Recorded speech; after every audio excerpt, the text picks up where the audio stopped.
Buenos días, profesor y compañeros presentes. En esta oportunidad, nuestro grupo conformado por Camila Rodríguez, Isabel Saavedra, Emily Silva, Lila Miranda y mi persona, que soy María, le vamos a presentar nuestro proyecto titulado Aplicación de circuito de segundo orden en ingeniería médica, diseño e implementación de un módulo RLC para medir la impedancia en tejidos epiteliales. Empezando por la introducción. Bueno, la calcificación eléctrica de los tejidos biológicos es fundamental porque nos permite tener información estructural y fisiológica sin realizar procedimientos muy invasivos. Dentro de las técnicas que aplicaremos, la impedancia, que se verá a profundidad más adelante, es especialmente útil para evaluar diversos aspectos, tales como hidratación, monitoreo cardiovascular, detección temprana. Con estos podemos reflejar cómo la corriente interactúa con las membranas celulares y fluidos de tejidos.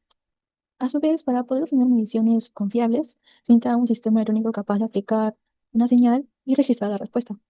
Por ello, hemos trabajado en este circuito RLC de segundo orden, que nos permitirá moldear de forma controlada la interacción de los elementos resistivos, capacitivos e inductivos, similar a cómo ocurriría dentro de un tejido. Dando con los objetivos. Bueno, el objetivo general de todo el proyecto es diseñar y presentar los fundamentos teóricos del circuito RLC de segundo orden y medir la impedancia eléctrica en tejidos epiteliales. Como objetivos específicos tenemos explicar la relevancia biomédica en la medición de impedancia, descubrir los fundamentos de los elementos RLC, relacionar la impedancia con propiedades eléctricas e introducir el comportamiento de los circuitos de segundo orden.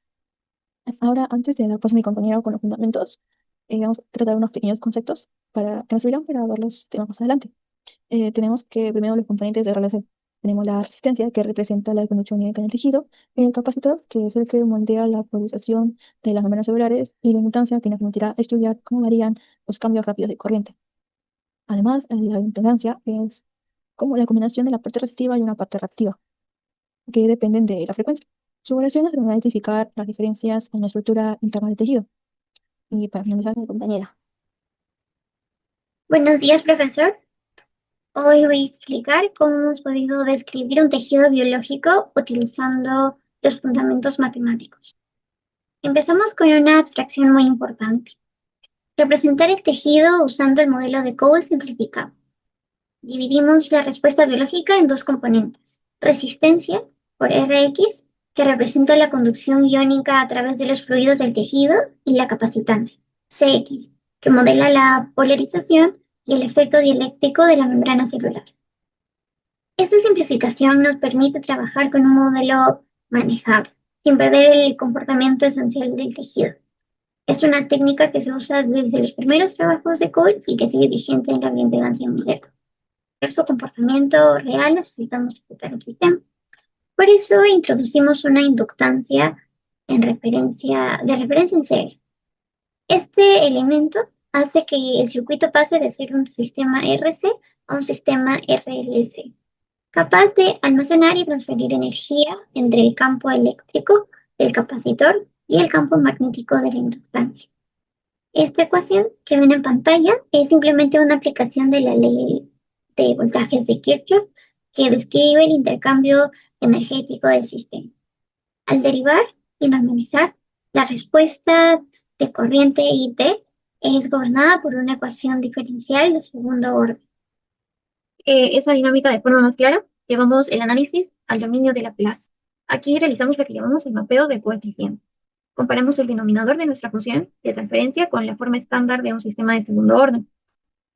Este paso matemático es importante, ya que nos permite identificar parámetros biológicos como el Rsx y el Cx de manera indirecta, simplemente observando la respuesta del sistema. De este análisis surgen dos indicadores importantes: la frecuencia natural y el factor de amortiguamiento.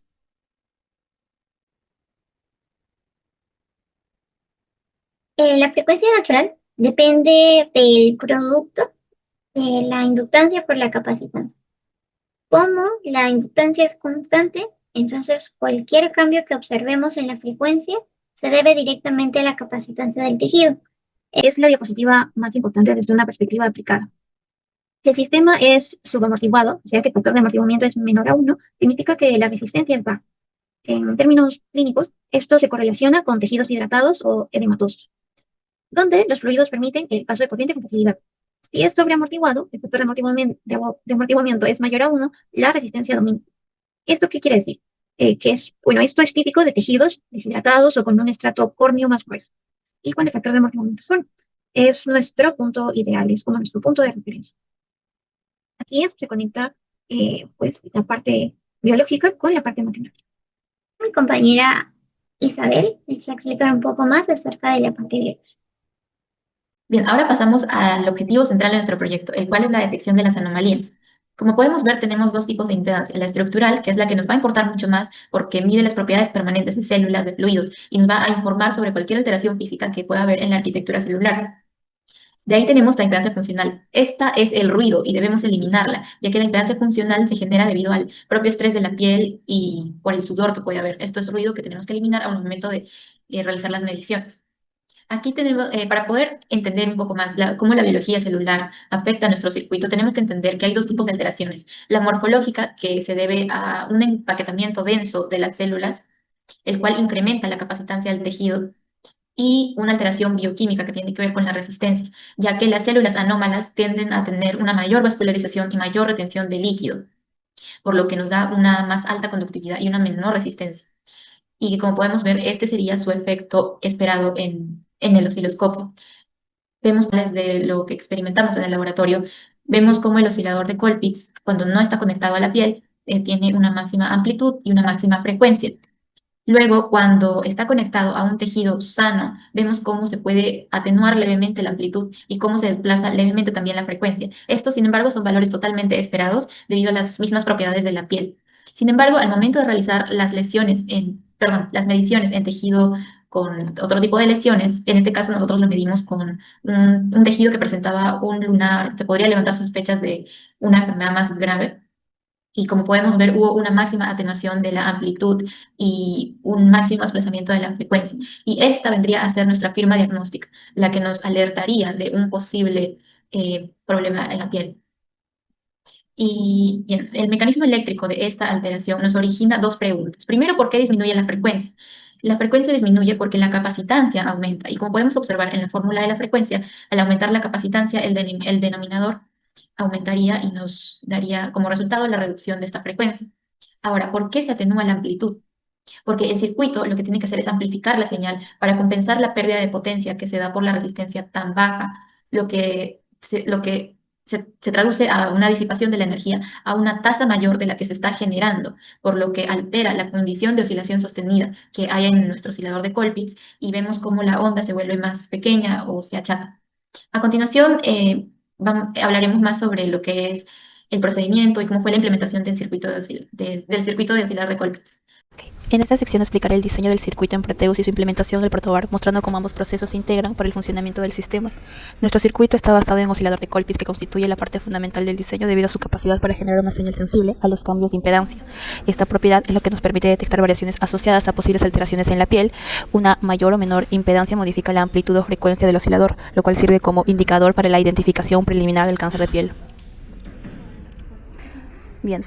Para eso hay que entender qué es un oscilador de Colpitts. El oscilador de Colpitts es un circuito electrónico que genera señales sinusoidales de alta frecuencia mediante un tanque resonante LC y retroalimentación positiva. Su característica distintiva es la que retroalimentación se obtiene de un divisor capacitivo, dos condensadores en serie, lo cual le da estabilidad y precisión en la frecuencia. ¿Por qué lo usamos en nuestro proyecto? Genera una señal estable. Necesitamos una fuente confiable de oscilación para excitar electrodos y medir cómo responde la piel. Sensibilidad a la carga. Cuando conectamos electrodos, la piel introduce resistencia y capacitancia adicional. El Colpitts detecta esas variaciones porque su frecuencia y amplitud cambian. Caracterización de tejidos. Si la señal tiene mayor amplitud, significa que el tejido ofrece menor impedancia. Si la frecuencia disminuye, indica que el tejido aporta más capacitancia. Aplicación biomédica. Estas diferencias permiten comparar piel sana versus piel sospechosa, aportando un método experimental para apoyar la detección temprana de cáncer de piel. Ventaja práctica. Es un circuito económico, reproducible y fácil de montar en protobar o simular en Proteus, lo que lo hace ideal para la investigación y o enseñanza. Asimismo, usamos parches con electrodos. También usamos el protobar, cables jumpers, un osciloscopio y también usamos un cable cocodrilo. Armado. ¿Por qué es útil simular en Proteus? Permite detectar errores antes de armar el circuito real, ayuda a visualizar la señal sin necesidad de instrumentos físicos, facilita el ajuste de componentes para obtener la frecuencia deseada. Es ideal para validar el comportamiento del circuito bajo distintas condiciones, por ejemplo, una carga capacitiva simulada. Ahora vamos a hablar más del diseño del circuito y el módulo RLC. El corazón del circuito es el tanque LC formado por un inductor de 1 mH y dos condensadores, uno de 0,1 micro y otro también de 1 microfaradio. Estos definen la frecuencia de oscilación. El transistor amplifica y mantiene la señal. Además usamos condensadores de acoplamiento y desacopio para estabilizar la señal y evitar interferencia. Después hicimos el montaje en el protobar. Comparamos valores. Por ejemplo, aquí en nuestro valor de implementación en el protobar es de 2,55 en el capacitor número 2 y en el Proteus es de 2,15. Es una diferencia casi mínima. El montaje en el protobar. Hicimos una distribución de rieles. En el riel superior se usó una batería de 5 volts y en el riel inferior para tierra. Los bloques del circuito, polarización del transistor con dos resistencias de 4,7 ohms en divisor con condensador en desacopio en C3. Un tanque LC inductor y condensadores S1 y S2 en serie formando el resonador. El transistor se conectó para amplificar y mantener la oscilación. Los condensadores de acoplamiento C4 y C5 para extraer la señal hacia el osciloscopio. Conexión a electrodos, nodo C2 conectado mediante cable cocodrilo y resistencia de seguridad a un electrodo. El otro electrodo conectado a tierra. El osciloscopio se conectó al colector del transistor para visualizar la señal y se verificó la polarización con multímetro antes de iniciar las mediciones. Ondas en el osciloscopio de piel sana versus piel con cáncer. En esta parte vamos a explicar, si la onda tiene mayor amplitud puede significar que el tejido tiene menor impedancia, si la frecuencia baja puede indicar que el tejido aporta más capacitancia. Estas variaciones nos permiten diferenciar entre zonas de la piel sana y sospechosa. En conclusión vemos que la piel sana, el oscilador de Colpitts mantiene una frecuencia más alta y estable, por ejemplo de 16,7 kHz. Vemos en la tabla de datos teóricos y experimentales. ¿Qué pasó acá? ¿Por qué los valores cambian? Bueno, los datos obtenidos por el software de Proteus comparado con los datos obtenidos experimentalmente del laboratorio no son iguales, no concuerdan. Sin embargo, podemos observar que la diferencia no es tan distante. Ok, ¿y por qué sucede esto? Es porque el software de Proteus se rige por componentes electrónicos ideales y modelos matemáticos que se rige de manera perfecta, que en la vida real, en condiciones reales, no existen. O bueno, los componentes en la vida real tienen limitaciones físicas que provenientes de por fábrica no llegan al valor exacto que estaban buscando, pero se asemejan. Entonces estas limitaciones generan estas variaciones de datos. Y bueno, estas variaciones, como dije antes, pueden ser afectadas por el entorno o por medios físicos que el software de Proteus no puede replicar. Bueno, y se ve que los voltajes obtenidos teóricamente por las resistencias, capacitores e inductores y experimentalmente también se hizo las pruebas y llegamos a que, como dije antes, no son iguales. Y ahí la explicación. Bueno, conclusiones vinculadas a los objetivos de nuestro proyecto. Bueno, ¿por qué objetivo de diseño? El oscilador de Colpitts. ¿Por qué hemos elegido el oscilador de Colpitts? El oscilador de Colpitts, su papel fundamental era generar una frecuencia aceptable y moderada de 22,5 kHz, para la cual se usa ese rango, en el rango de 10 a 100 kHz. En ese rango está para el uso de medidas de bioimpedancia según estudios de ingeniería biomédica. En ese rango de frecuencias se suele examinar el cuerpo humano. Y claro, con la frecuencia de 22,5 kHz sirve para medir la bioimpedancia del tejido epitelial deseado. Bueno, el objetivo de la recomendación del proyecto. Bueno, tener una lista de materiales y también considerar las tolerancias. Asegurarse de que todos los componentes pasivos, como por ejemplo las resistencias, condensadores, sean adquiridos con una tolerancia máxima del 5% para minimizar la desviación del comportamiento simulado. También debo considerar que las conexiones a tierra, asegurarse que todas las conexiones a tierra estén conectadas en el mismo punto de referencia o ground, para evitar bucles de tierra y lecturas de voltajes erróneas. Bueno, también validar la alimentación. Utilizar fuentes de alimentación regular y estable que mantenga un voltaje específico. El voltaje con el que trabajamos en el oscilador de Colpitts fue de 9 voltios. Un suministro insuficiente de corriente puede llevar a un comportamiento errático no observado en la simulación. Adjuntamos algunas fotografías del montaje y mediciones que hicimos en el laboratorio.